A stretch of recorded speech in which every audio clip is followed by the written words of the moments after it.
Respiratory. Hi, my name is Amy and I'm a respiratory care student, and today I'm going to be delivering oxygen for you as the doctor has prescribed.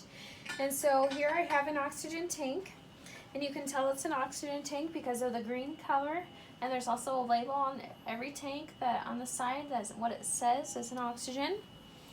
And so then the first thing that I'm going to tell you about this, I'm going to tell you little safety precautions about this. So first thing off, I already put a non-flammable label outside. This is not a flammable gas, but if it gets combusted, like if anything heat gets around it or it gets covered, it can combust and cause injury to you and anybody that may be in the room. Alright, so when I prepare this tank, before I give anything to you, I'm going to double check your ID band. So I check the patient's ID band and get down their vital signs before I place any oxygen onto the patient. So when I'm ready, I'm going to crack the cylinder, okay? So when I crack this, it's going to be a little loud noise, but it won't be very long. So I crack the cylinder, and then I'm going to get the proper regulator. So with the oxygen tank here, I'm going to have the pin index safety system.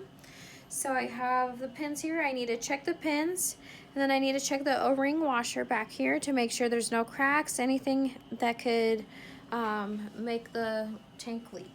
So when I am ready, I'm going to attach it to the appropriate spot. It has, on each tank, it'll have the appropriate pin placements, and then you need to tighten it as tight as you can to make sure it's properly tight on there. It won't come out and it won't cause any leaks. Then when I'm ready, I can take the wrench and open it up to its full capacity here. And as you can see, it's reading at 1,000. So with this is an E-cylinder tank, so I needed to calculate how long this tank is going to last. So I'm going to take 1,000 times 0.28 because this is an E-cylinder, and then divide it by the liter flow. So today the doctor has prescribed them to be at 2 liters per minute. So I set it at 2 liters per minute. I would feel the opening to make sure there's nothing in there, and then I'd attach a nasal cannula like that to it, and then I would apply it to the patient. Then when I am done, then I would shut this off to 0, and then I would shut the tank off, make sure everything's shut off before I remove the regulator. So I have that shut off. And another thing that I need to mention, so if you have any other visitors that come around, there's to be no smoking, and also the children cannot be playing around this. I'm going to set it next to your bedside, and it always needs to stay in the safety cart at all times. And so before I remove the regulator, I need to empty it out first before I take it off. So I'll put it on the highest flow just to get it down to 0. Then before I take it off, I need to place it at 0.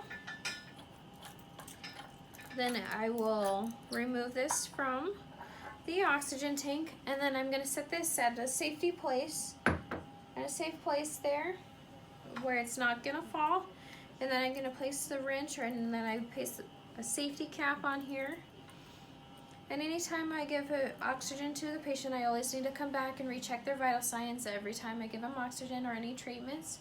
So I reassess the patient, I check their vital signs, auscultate their lungs, and then I'm going to go and chart it on the patient's charts to let the doctor know that I have placed them on oxygen.